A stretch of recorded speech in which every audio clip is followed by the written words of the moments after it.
Today we're going to take a look at the Behringer Brains module, which is Behringer's rendition of the mutable Platts Eurorack oscillator. The most interesting part of this oscillator to me was the new synth models that Behringer have added, particularly the super saw, which is one of my favourite kinds of synth sounds. There are a few other Eurorack oscillators that can stack saw waves, but the acid rain chainsaw is, in my opinion, pretty much the king. It's actually probably my favourite digital oscillator ever, so with that said, I thought it'd be a nice module to compare to the Behringer, and perhaps if you're comparing either module, this will give you some insight into what to expect. Now before we get started, I just thought I'd throw out there that I have another video on how to set up the Behringer Brains module and access some of the advanced parameters. Because they share so much code with the mutable Platts, you can actually use the same key combinations to access these advanced functions, and to this date, which is 6 months after launch, Behringer still haven't released a manual for the Brains, which is pretty lazy on Behringer's behalf. But so if you need to know those extra features that aren't listed anywhere on Behringer's documentation or website or anything, then check my other video, jump on the channel and take a look at that. Anyway, back to business. I'm running both modules through the exact same signal chain with the exact same settings on the VCA, filter, envelopes and everything like that, and I'll literally be unplugging one and plugging into the next so you can see exactly what they sound like in context and with everything else the same. The signal chain is the Popple filter by Afterlater Audio that's based on the mutable ripples, except it is a stereo version of the mutable ripples, which makes it great for modules like Platts and Brains and Chainsaw and everything like that. The envelopes are the dual envelope and LFO from Behringer, another one of their clone circuits.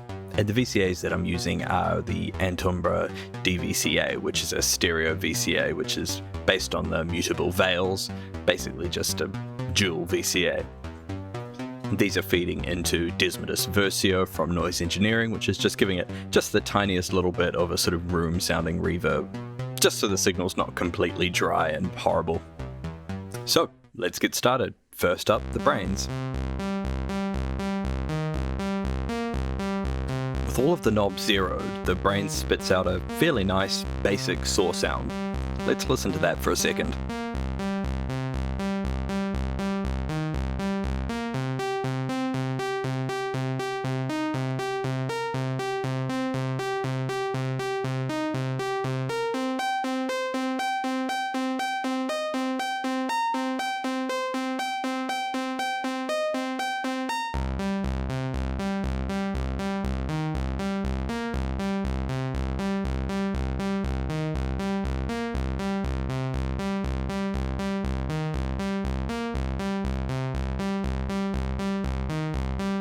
The harmonic control seems to behave more like a tone knob in that it will cut a little bit of the lows at higher settings and can become a little bit harsh at the high end.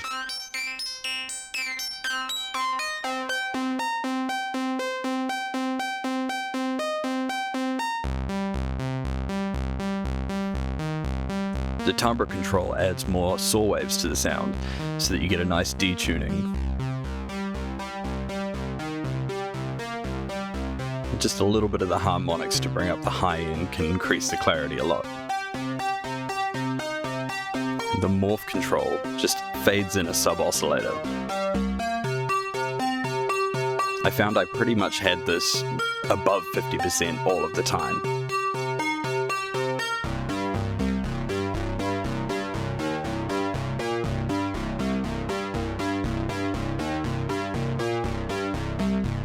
Now, although the Brains does actually have two separate outputs, it's not really a stereo module.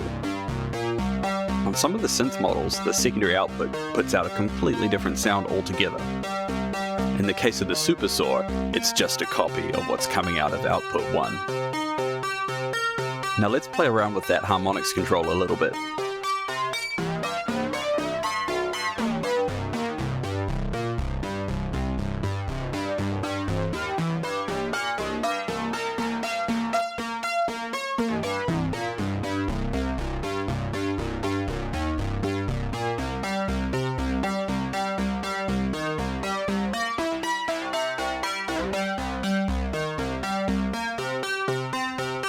And now let's play around with the timbre control a little bit.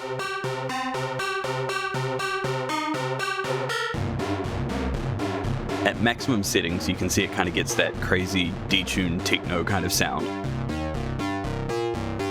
At lower settings, it does clean up quite well, but it still has a little bit of a lo-fi sound to it. I think I liked it most in that sort of 40 to 65-70% range.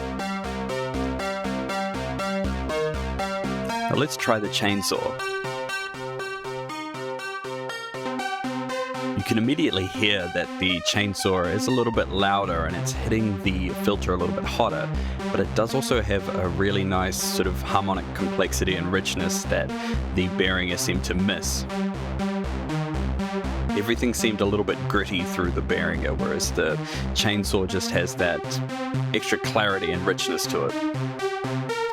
The timbre knob here on the Brains functions very similar to the detune control on the chainsaw, and you'll hear if we turn it down, the chainsaw just becomes insanely clean, really.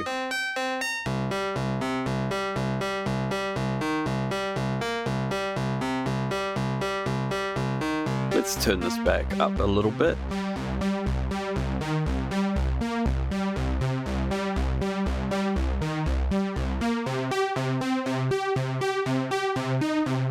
And as you can hear, at maximum settings, it's still got that crazy techno detune kind of sound.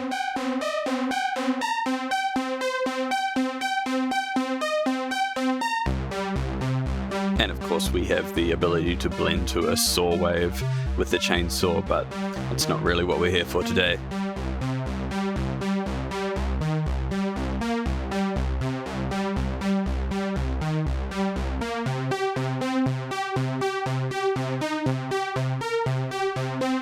Let's pull down that sustain a little bit. Let's play with the envelope.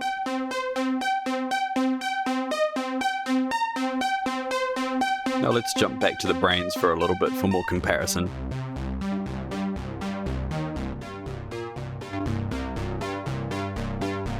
You can hear once again that the chainsaw was considerably louder, much hotter signal than the Brains. Nothing that you can't compensate for on a VCA, but just interesting. Let's give it a little bit more low end with the morph control.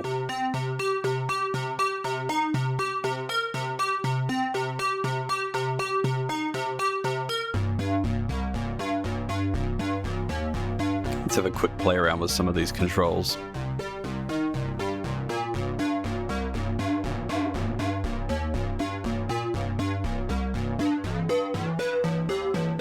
Lots of great sounds there, plenty of usable tones.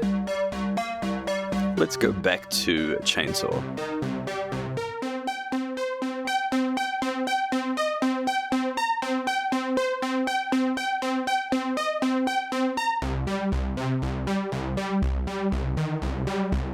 You can immediately hear the clarity and the richness coming from the chainsaw, and that it is an actual stereo module, so you get that amazing width coming from it, as opposed to the sort of pseudo stereo of the Brains. Now the Brains, although it is a little bit more lo-fi and a little bit crunchier, it also does have that sort of wilder kind of industrial sort of sound to it. So if you're going for a grittier kind of sound, then it may actually be a better choice. Whereas the chainsaw is just super crisp and clear, and even when it's absolutely packed densely with saw waves, it's just sounds so crystalline. So I think I'm just going to leave this running for a little bit, and you guys can stick around and have a listen.